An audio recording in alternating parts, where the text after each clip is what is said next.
May we continue with what we were talking about last time that we met here. We were talking about conflict, whether it's possible to live in this world without problems and conflict.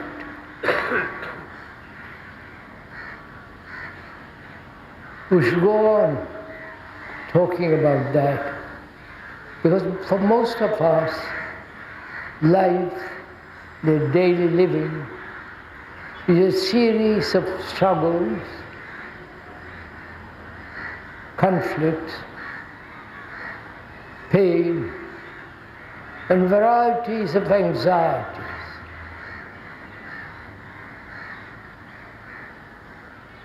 And we're asking whether it is possible in living in this crazy world to live a life in which every kind of problem and conflict doesn't exist. It may sound rather absurd or even crazy to think about such things, to live without a single conflict. As we were saying the other day, all this requires the inquiry into this question, considerable intelligence, considerable energy, application. Merely to discuss or have a dialogue between you and the speaker, verbally, theoretically, has very little meaning. So, if we could together this evening, in spite of the crows, could think together, go into this problem, whether there is an art of living in which one can live in daily life, not in a theoretical world, in daily life, to live without psychologically, inwardly, without all the turmoil, the pain of change, and the anxiety involved in that change, whether it's possible to live such a life. To ask such a question may seem quite incredible,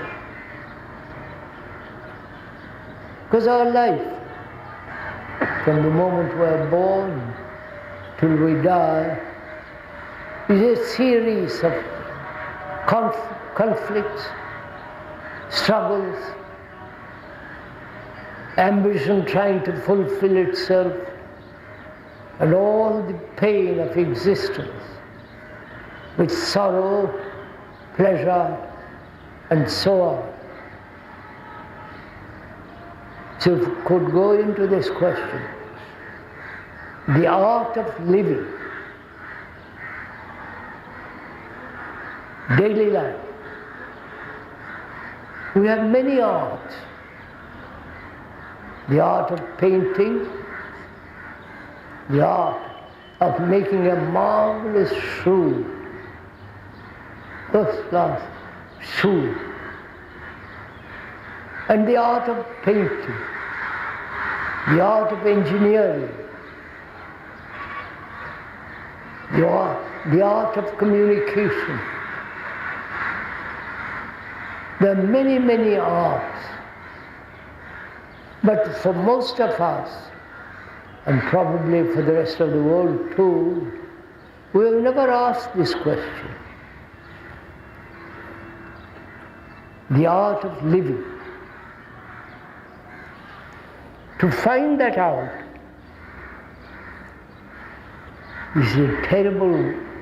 Bombay is rather dirty country, and it makes one's eyes water. I'm not crying.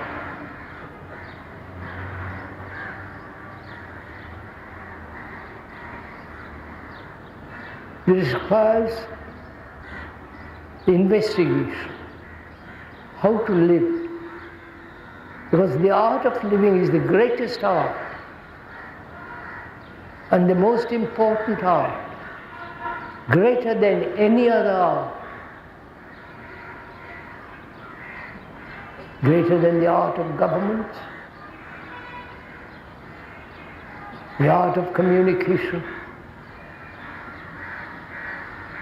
In spite of all that, we have never inquired very deeply what is the art of living. Our daily life, which requires such subtlety, sensitivity, and a great deal of freedom. Because without freedom, you cannot find out what is the art of living. The art of living isn't a method, a system. Or ask another how to find the art of living, but requires considerable intellectual activity and also a deep, abiding honesty.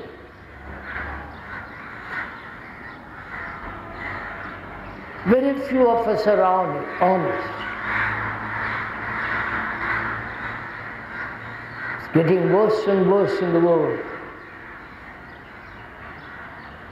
We are not honest people. We say one thing, do another. We're going to talk about philosophy, God, all the theories that the ancient Indians have invented, and we are rather good at all that kind of stuff.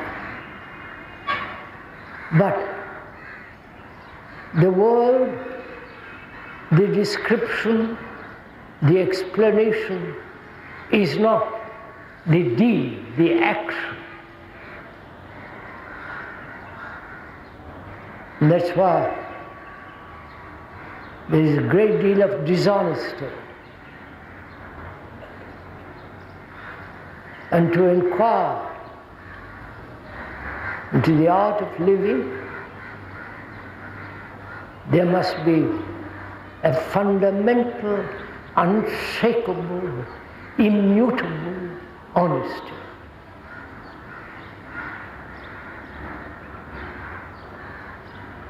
Honesty which is not corruptible, which doesn't adjust itself to environment, to demands, to various forms of challenges. It requires a great integrity to find out. Because we're dealing with a very, very complex problem. It isn't just easy to live a life which is perfectly orderly, without dissipating energy, without living in any kind of illusion or tradition. Tradition, however old, however long, is merely carrying on the old pattern. And the old pattern cannot possibly adjust itself to the new. So together, and we mean together. It's not that the speaker is saying something to which you agree or disagree, but together, exercising your intellect, your reason, your sanity if you have sanity, and together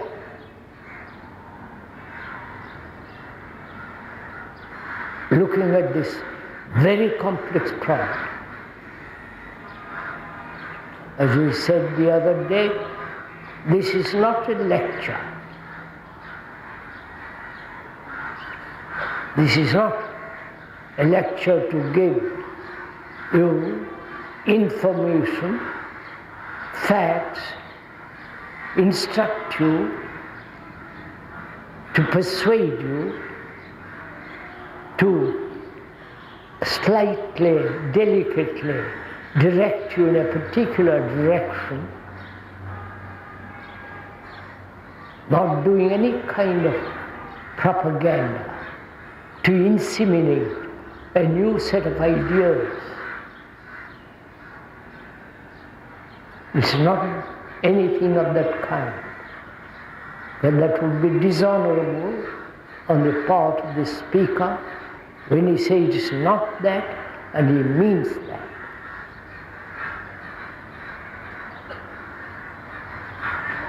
So you are exercising your own brain, your own sense of urgency,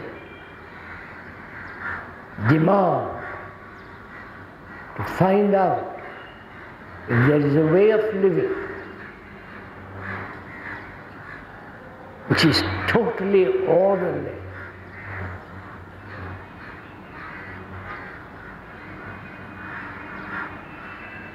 so please, if you will, be serious for this evening. You may not be serious for the rest of the year or the rest of the week, but at least once in one's life to be totally earnest, to be completely honest with oneself. Then we can together go into this question, what is the art of living?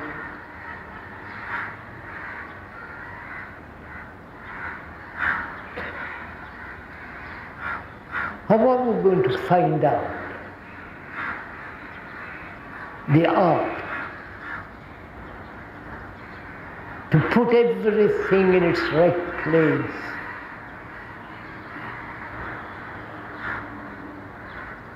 Not exaggerating one or the other, not giving one's instinct, one's urges in one direction and neglecting totally the others. Not trying to fulfill in a particular direction, but together, you and the speaker are going to find out for ourselves, not that you will be told by the speaker. This is important to understand. I'm sorry, the crows having fun. They're saying good night to each other.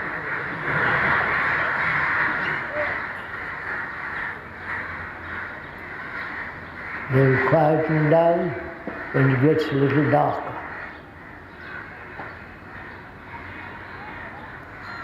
So please,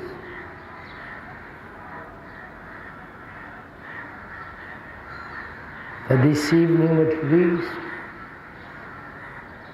see how important it is to find out a way of living in which conflict, problems don't exist. Because conflict and problems waste our energy.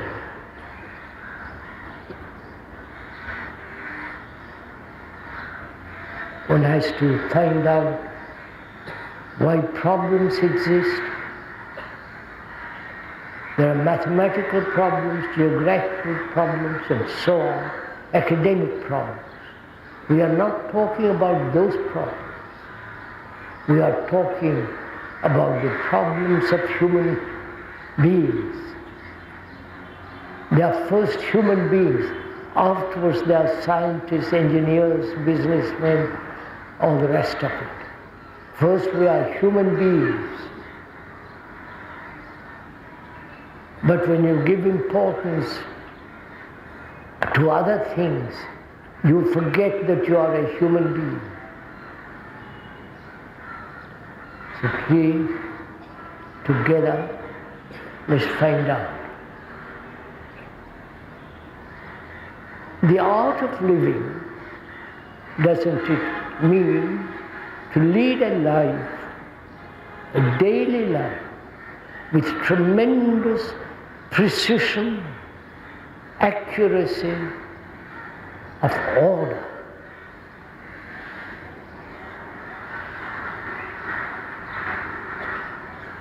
Order does not mean, does it, conformity. Following a pattern set and adjusting yourself to that pattern. We'll go into this slowly. Does it not mean that to become fully conscious, aware of one's own disorder? Are we aware of that? Or do we think that's merely as environmental difficulties? But inwardly, we are perfectly ordered. We are pointing out together that inwardly we live in disorder, in contradiction. That's a fact. Even the greatest saint, who are generally slightly neurotic, even the greatest saints live in disorder because they are trying to become something all the time. The very becoming, you understand that? I hope you are following each other. Becoming. I am this, I will become that. In that endeavor to change what is to what should be, there is an interval in which the gap, in which conflict takes place. And that conflict is the essence of disorder. Scusa, you understood what I'm saying? Where there is division between classes, people, races, religions, and in ourselves, a contradiction, a division. I am this, I must become that. In that, there is a division. That very division is the root of disorder. Because in that, there is a contradiction. Right? I am this, I want to be ordered.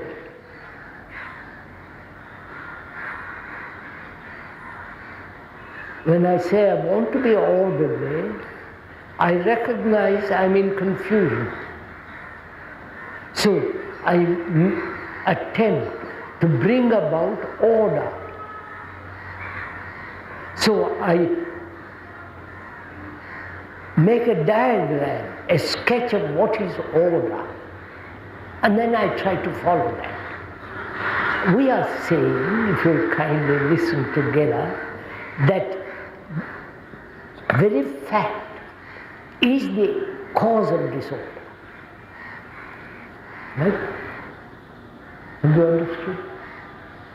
Are we together in this little, slightly? Not too much, but just enough.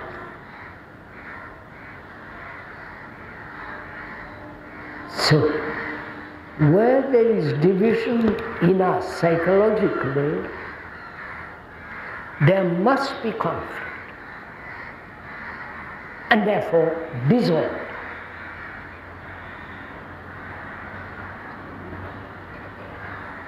Now,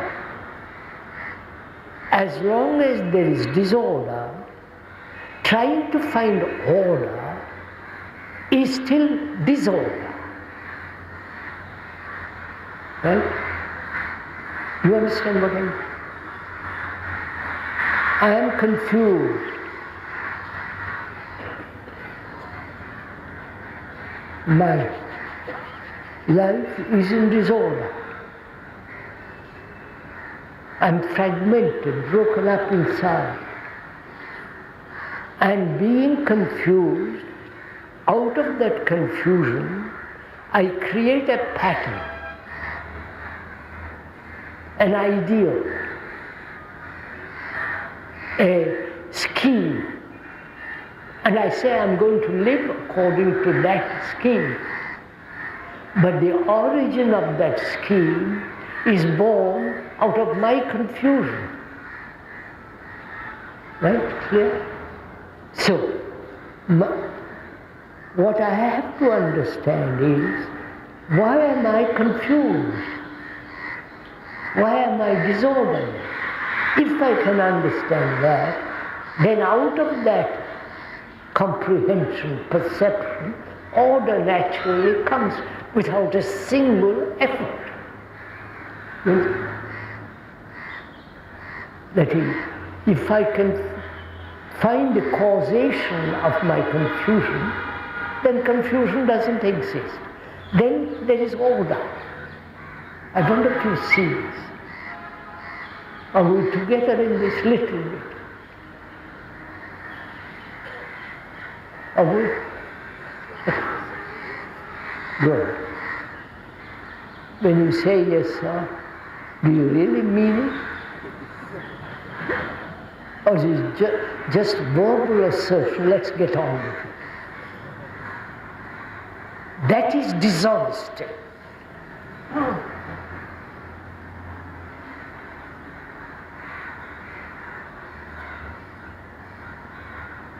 If we don't see things clearly, don't say yes.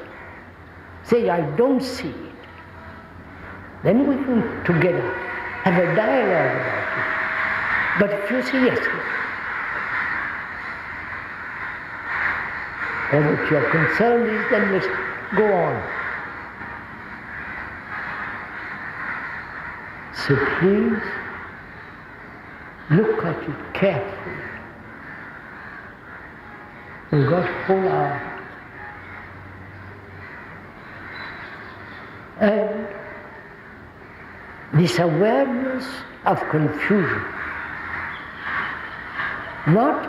we should not be confused, but the very awareness of confusion brings about the cause of it, the causation. So what is the cause? What is the cause?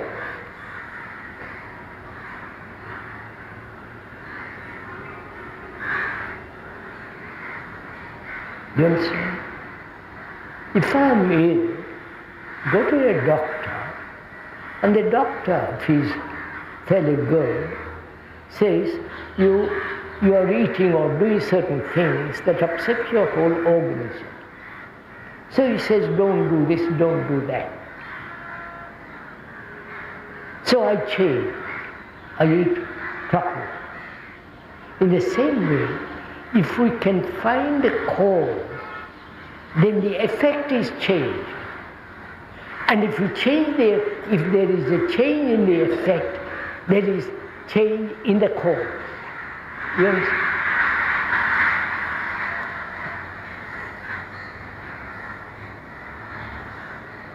Are we together or you are asleep? Let's proceed. So, order is only possible when we understand the nature of disorder. And the nature of disorder can be totally wiped out.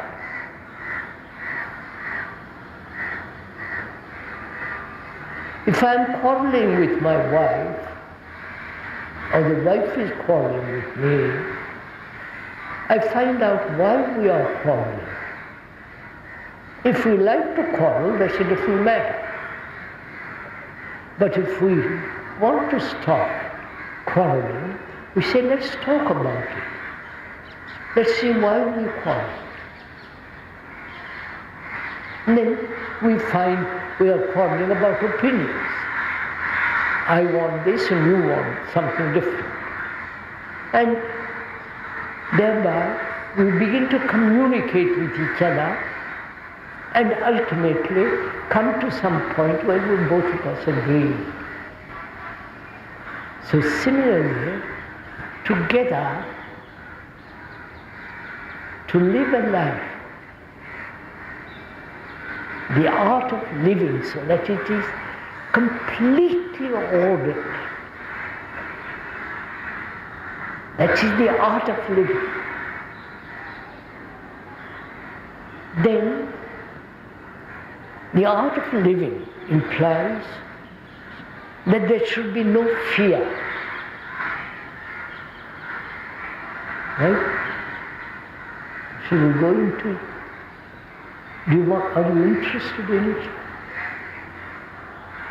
We're saying that that the art of living demands that there should be no fear at all.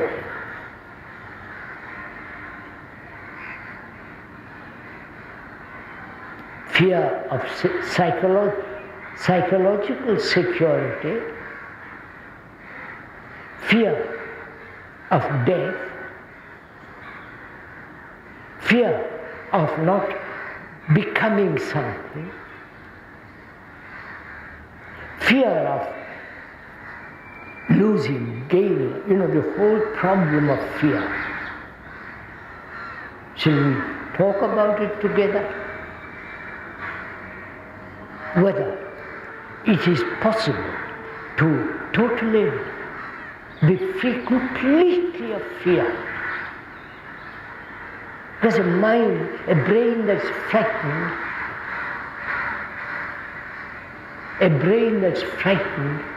is a dull mind. A mind that's not capable of observing, living. Aren't you all frightened? Huh? Be a little honest with it. We're all frightened. Inward. Out. We'll first examine the inner, then we'll look at it the outer.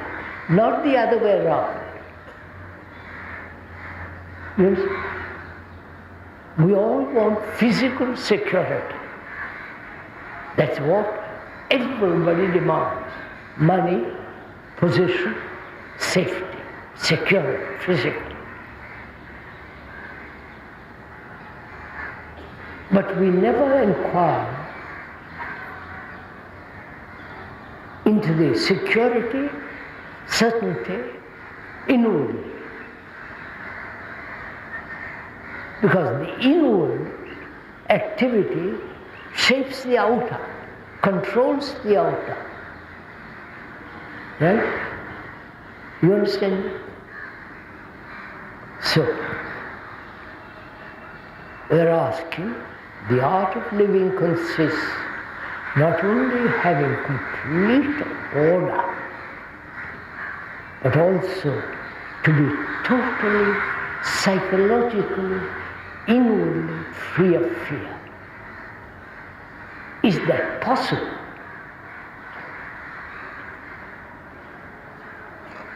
Because we have lived with fear from childhood.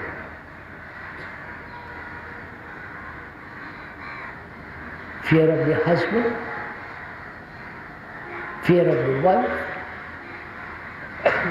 fear of not achieving, fear of not fulfilling, fear of not being satisfied. You know the nature of fear, or I'm sure all of you. So, we're asking, what is the nature and the structure of fear? Ask yourself the question first. What is fear? How does it arise? What is the cause of it? The root cause of it. I may be afraid of darkness. I may be afraid of public opinion. I may be afraid of somebody who's going to beat me up. There are various forms of fear. So shall we deal with the various forms one by one, your particular fear, her particular fear, or my particular fear, or shall we go together and find out the root of it, the cause of it, right? Which we want. The various branches of fear, or the very hidden root, hidden nature of fear. You understand? What is the root of fear? Look at you. I'm asking, the speaker is asking you this question, and be, if you will, kindly honest this evening. You can be dishonest afterwards. That's your nature, that's what you want. But for this evening, find out for yourself what is the root of it. What brings all this fear about? Because fear is most destructive. If one lives in an enclosed, a sense of physical, nervous tension, feeling small, frightened, you know the feeling of fear. And where there is fear, every kind of neurotic action takes place, irrational, pretending to be rational. So it is important to find out for yourself what is the root of it. Or are there many roots of it? Or only one single root?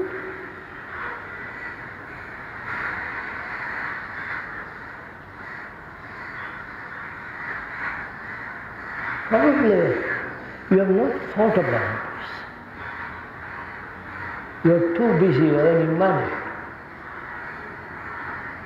You are too busy worrying about your states and all. You haven't probably ever given thought or inquiry into find out if you can live without fear.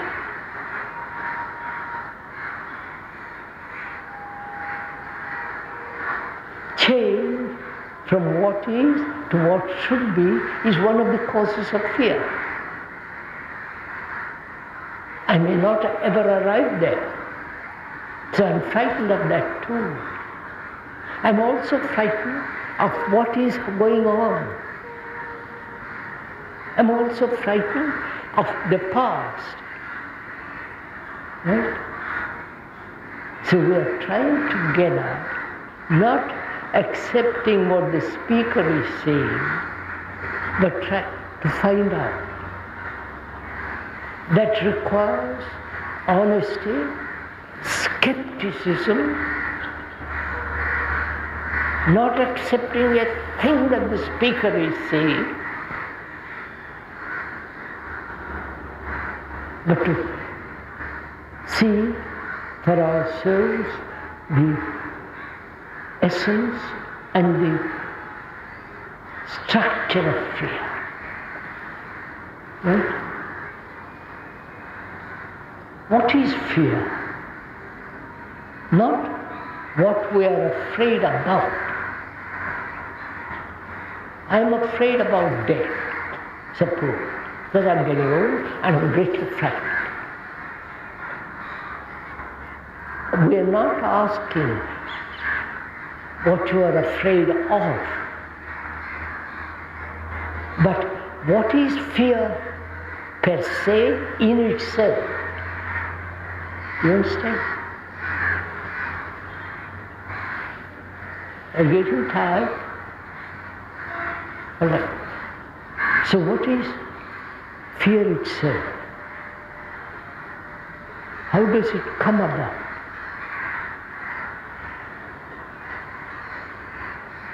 And we will go together into the investigation of it.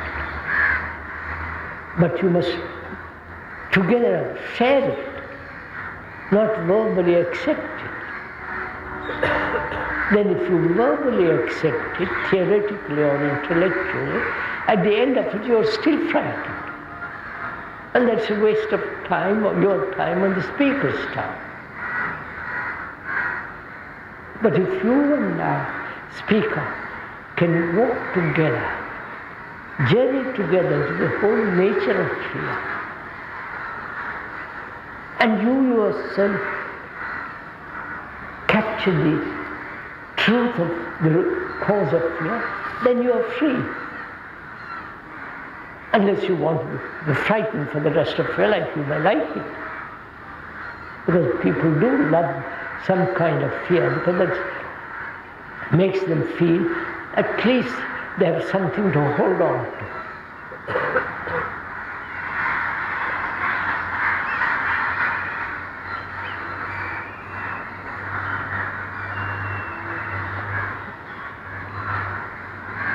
What is the past? Please listen, we are talking about fear. What is the past? What is the present? And what is the future? The past is all that you have accumulated as memory, the remembrance of things gone, and the present is the past modifying itself to the future, right? This is the actual fact. So you are the past memories, past remembrances, past accidents, the whole accumulation of the past. You are there. You are the bundle of memories. It's a fact. If you had no memories, you don't exist. So you are that. The past, please listen, is time, isn't it? The past has been gathered through time. I have had an experience week ago. That experience has left a memory, and that memory is born from the past experience, which is, when I use the word past, it's already time, right? Okay? So it's time. The past is time. And also the past is memory, knowledge, experience. Right? Right, sir? The past is experience, knowledge, stored in the brain as memory, and from memory, thought arises. This is a fact. So, time, which is the past, and also memory, which is the past. So time and thought are the same. They are not separate. Right? Are you understanding this? Are we together? Little bit.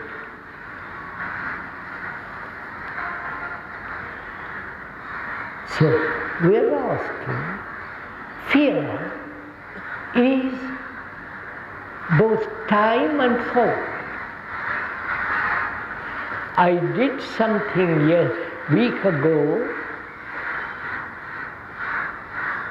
which caused fear. I remember that fear, and I want to prevent that happening again.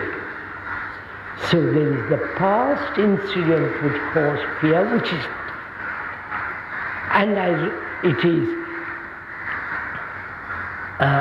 recorded in the brain as memory. That recording is time. Right? There is this speech, this talk is being recorded.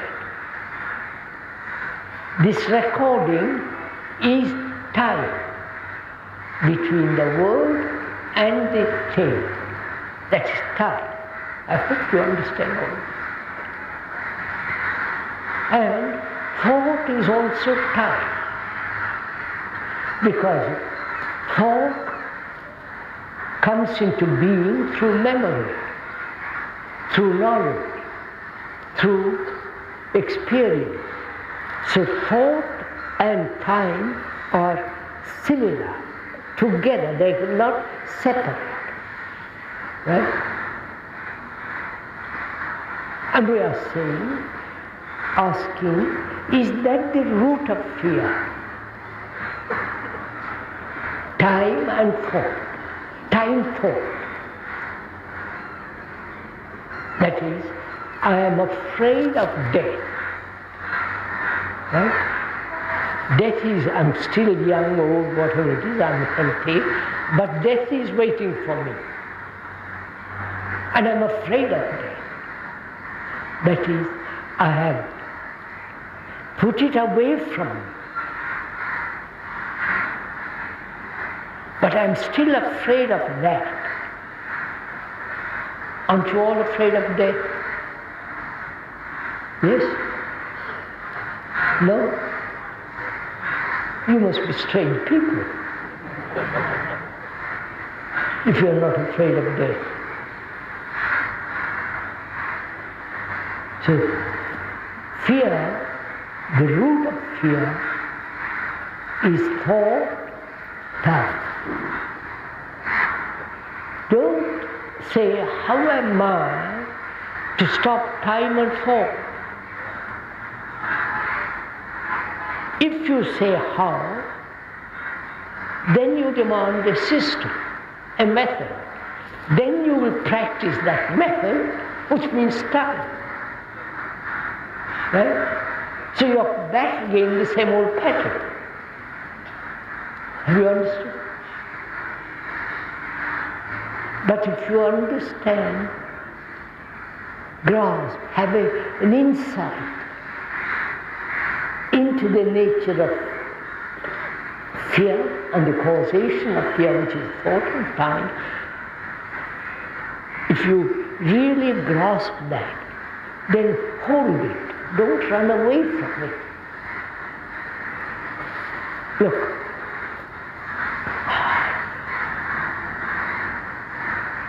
I don't know why I should explain all these things. They're all so simple.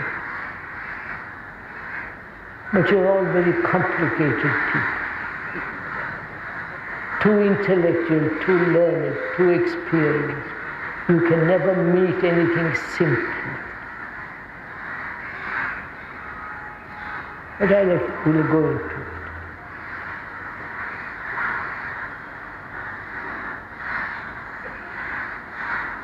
Fear arises from something that has happened before. You had a toothache, go to the dentist, he heals it, but it has been recorded. The pain has been recorded. Where there is a recording, there must be the memory and saying, I hope it will not happen again tomorrow. So, the pain of yesterday is recorded, then the memory, which is the recording, says, I hope I won't have it. The whole process of that is fear, right? If you understand the principle of it, the fundamental nature of fear, then you can deal with it. But if you are escaping from fear, trying to rationalize it, trying to say, how am I, tell me to escape from it, then it is that you're at the end of it, as you are, for the rest of your life, you're frightened. Right? So, the root of fear is time hurt. If you understand that, see the beauty of it, the subtlety of it.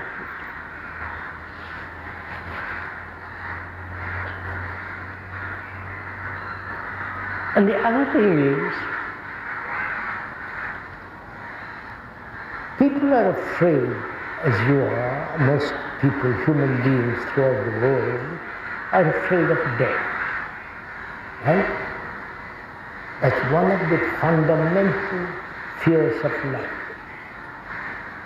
And we all know death is for everybody. For you and the speaker. That's an absolute certainty. Right? You can't escape from that.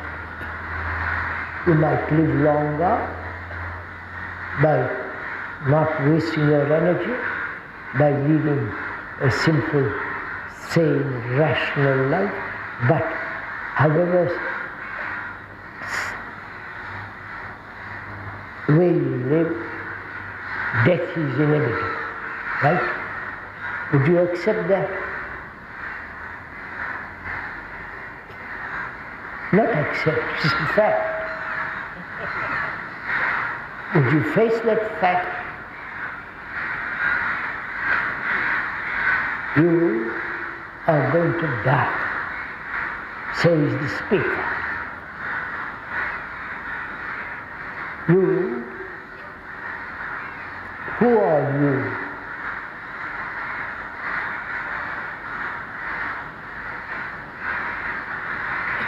Who are you, sirs and ladies? Who are you? Your money, your position, your capacity, your dishonesty, your confusion, your anxiety, your loneliness, your bank account, you're all that, aren't you? Be simple and honest. It is so.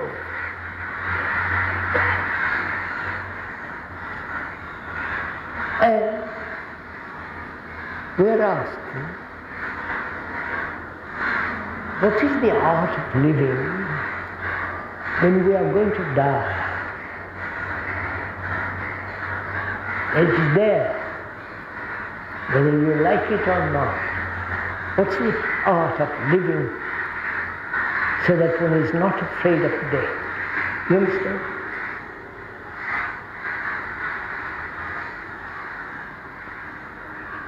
Let's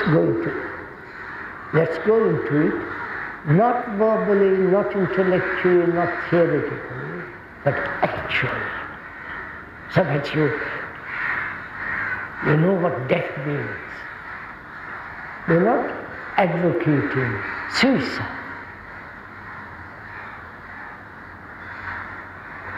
There are certain philosophers, the existentialists and others, who say life is a perpetual going up the hill and coming down the hill.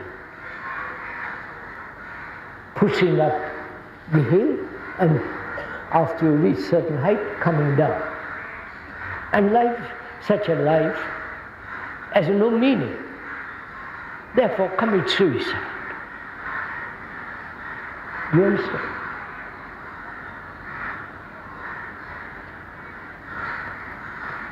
We're not saying that's the way to live. That's not the art of living. But we are asking ourselves, why are we afraid of death? Whether we are young, old, and so on, why is there this torment of which we are so maybe conscious or unconscious? And the fear of death is also suffering, right? Suffering in leaving my family, suffering and all the things have accumulated and I'm leaving all that.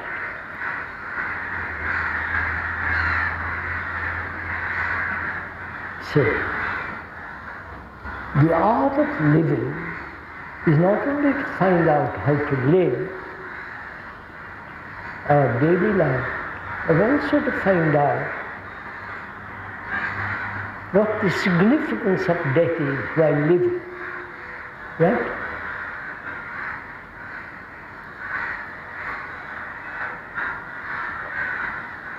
What is death?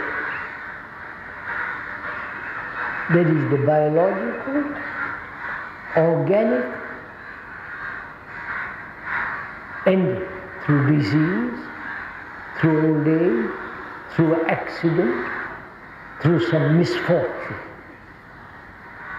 I go down the street, a brick may fall on me, a chance, and I'm killed. So, what do we mean by dying? If we can understand that, then life and death can live together. You understand? Not death at the end of one's soul when the organism ends, but to live together. To live with death and life. Have you ever asked this question? Probably not. Now you ask that question. Put it to yourself, this question, whether it is possible to live, which is the art of living and living with death.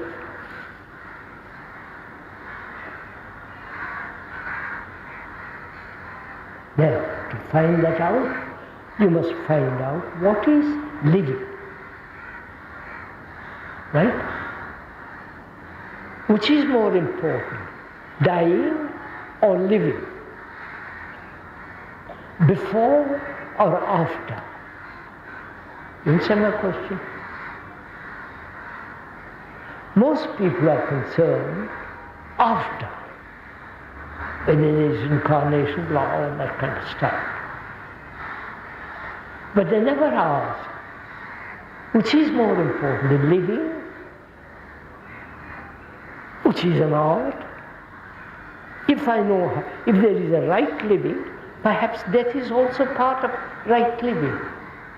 You understand? Not at the end of one's stupid life. So one must inquire first, what is living?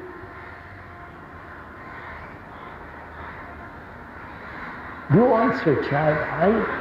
I will discuss it, have a dialogue about it, but you have to answer that question for yourself. Which means, what is your life? What's your daily life? Which is what your life is. A long series of daily lives. What are those long series of life? Pain, anxiety, insecurity, uncertainty, right?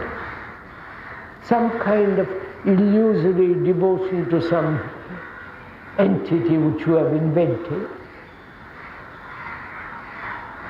some kind of fanciful, illusory existence, a make-believe life, having faith, having belief, all that is what you are, right? You are attached to your house, to your money, to your bank, to your wife, children, right? You are attached, all, right? This is your life. Would you contradict that? Would you contradict that? The description which the speaker has pointed out, that you live a constant struggle, constant effort,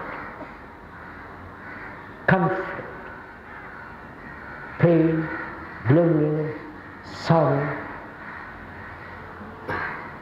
That's your life. And you are afraid to let that go. And that says, my friend, you can't take it with you.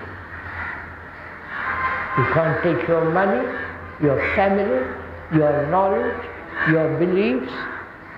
Right? That says you have to leave all that behind. Right? Would you agree to that? Or do you deny that? Face it, sir. So, the art of living is, did I answer it? See, you are waiting for me to answer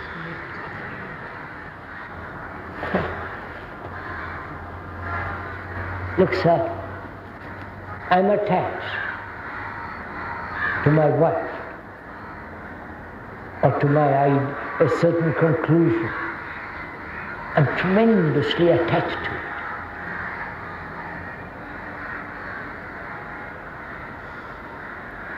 Now, that says to me, you can't. When I come, you have to let go. Now, is it possible for me, living, to let go? Yes, sir. Will you? Will you let go? Absolute silence. Right? I am attached to my furniture.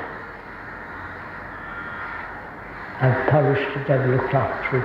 It's an old piece of furniture. I won't give it away. It's mine. I've lived with it for years, 80 years. It's part of me.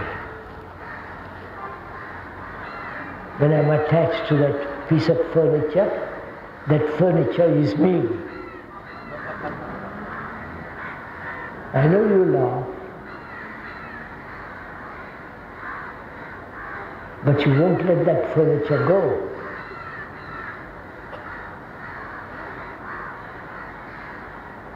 So death says to you, my friend, you can't take that desk with you. So can you be totally free of that attachment to that piece of furniture? You live with that furniture, but totally free of attachment to that. That is death. You understand? So that you are living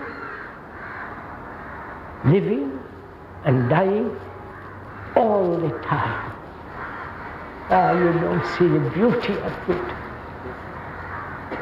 You don't see the freedom that it gives you, the energy, the capacity. Does it? Where you are attached, there is fear. There is anxiety, uncertainty. Uncertainty, fear causes sorrow.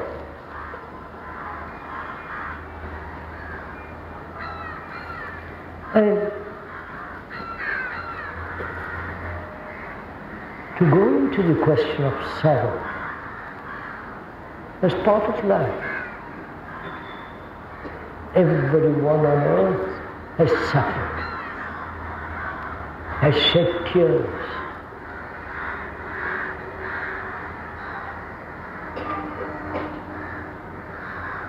Haven't you shed tears?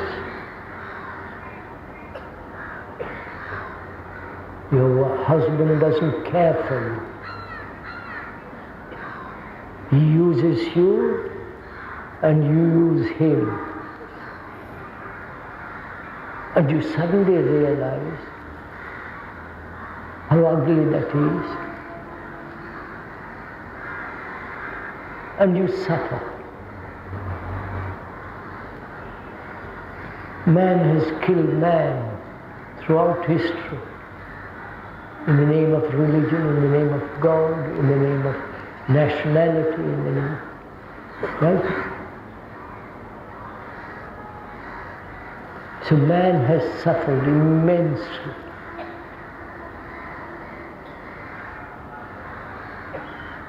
And we have never been able to solve that problem. Never suffer. Because where there is suffering, there is no love.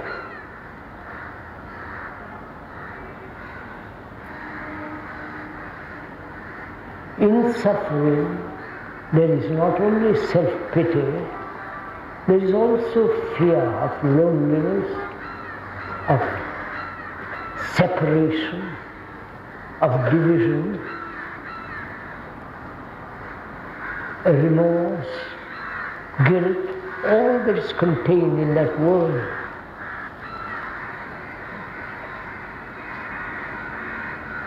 And we have never solved this problem. We put up with it, we shed tears and carry the memory of the son or the brother or the wife or the husband for the rest of your life.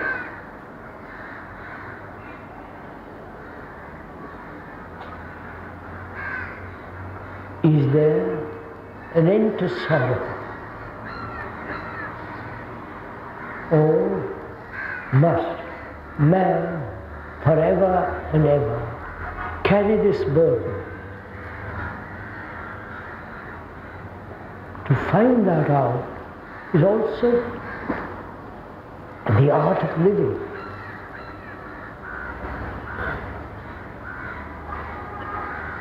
the art of living is to have no fear. And also the art of living is to have no sorrow.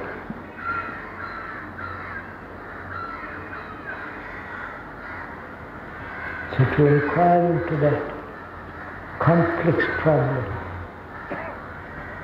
while man not only has been inhuman, but also cruel to other people, brutal, violent, killing by the millions, thousands. And how many people have shed tears over their sons, over their husbands, over their relations and so on. And we're still carrying on the same old rotten, filthy, brutal game, killing each other.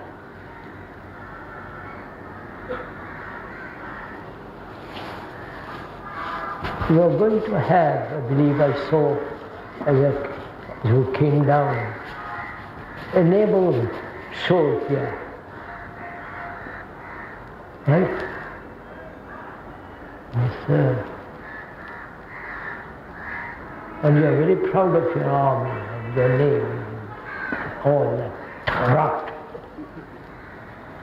And every country is proud of its own military instruments to kill thousands of people.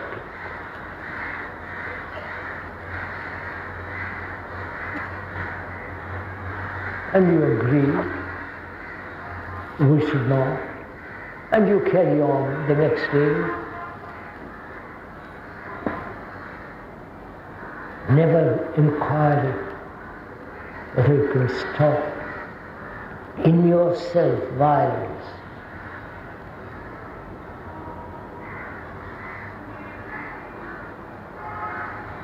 Why wars exist? Do you realize, sirs, there have been wars over 6,000 years, man killing man. The filthiness, the ugliness of it all.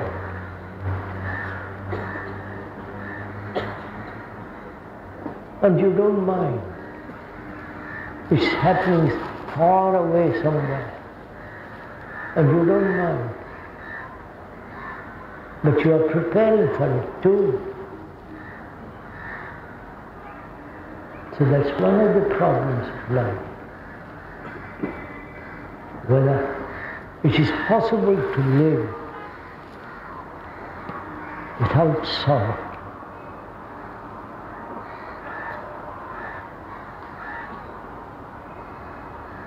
What is sorrow? Why, when my son dies, my son, not yours, I'm not your affair. When my son dies, something has broken in me. Especially if I'm a woman. I've borne him in my womb, give birth, and I've nursed him, looked after him. And the pain of all that and the pleasure, the joy of the mother. And then he ends up being killed.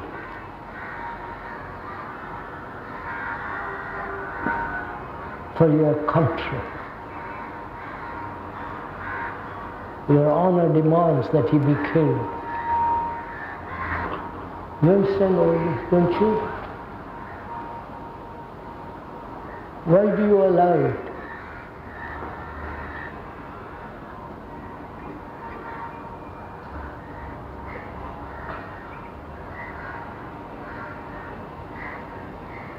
So what is sorrow?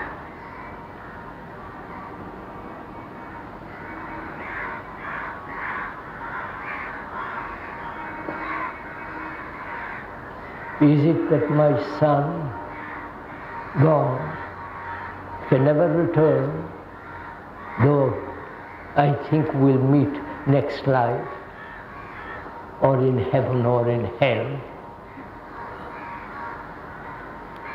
He's gone, that's a fact. But I carry the memory. I keep his picture around my heart. I live on that memory, shedding tears. I can't forget. It's part of my burden. Don't you know all this? Or am I saying, or is the speaker saying something irrelevant?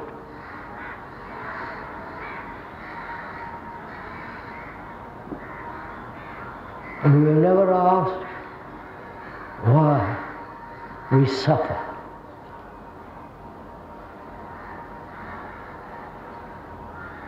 And we never inquired into sorrow, into suffering, and asked whether it can ever end. Not at the end of one's life, but now, today.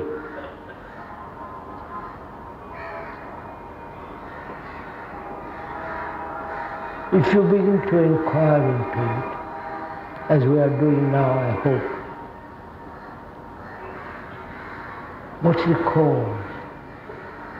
Is it self-pity?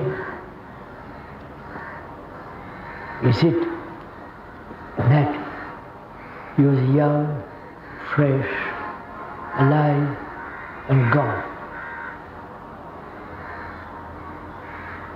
Is it that I'm attached to him? Face on this earth. Is it I'm attached to him?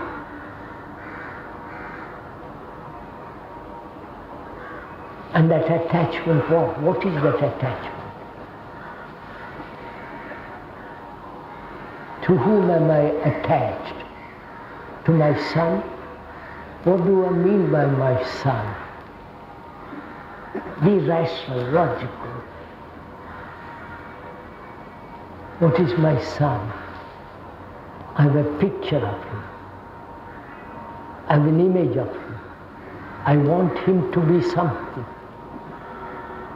Right? I want him to be something. And he's my son.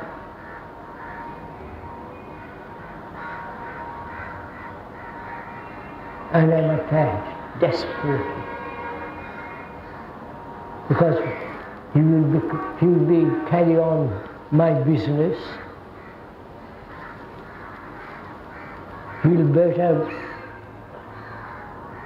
better at getting more money. You know, we all play this game, you know it very well.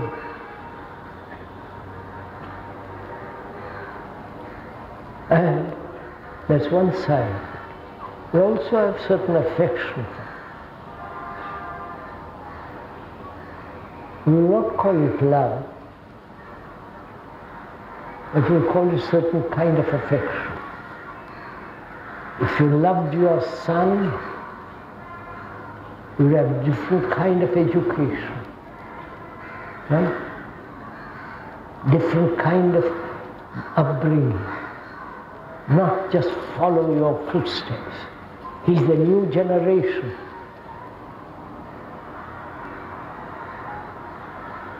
And the new generation is maybe totally different from yours.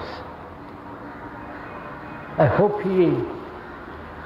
I want him to be a new generation of a different type of person than me. Not follow what I've been doing, engineer, businessman, and all that business.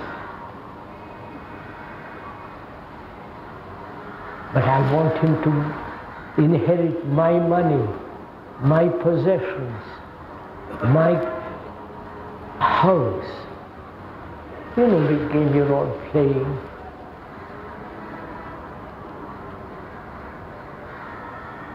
And when he dies, everything is broken. That is, my picture of him, my wanting him to be this and that has come to an end. And I'm shocked. And I turn to my nephew, my niece, to carry on the same pattern. They have lots of money or a single room. Don't you know all this? How cruel all this is. And it's one of the causes of great sorrow.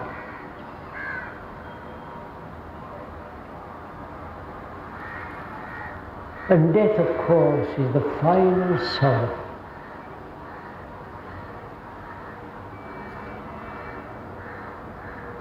But if you are living with death and life together, then there is no change.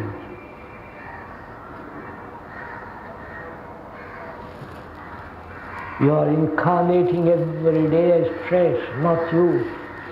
New thing is incarnating, every day afresh.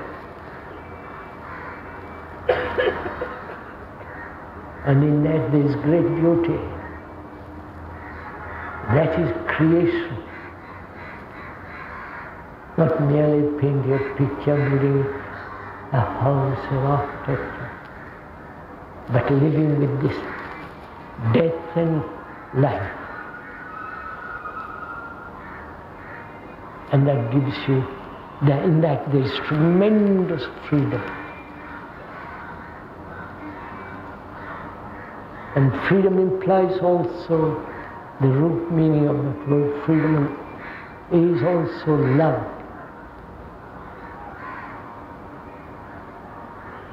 Living, the art of living and the art of dying together. That brings about great love. And love has its own intelligence, not the intelligence of a cunning mind. Intelligence is something outside of the brain. We'll talk about that tomorrow.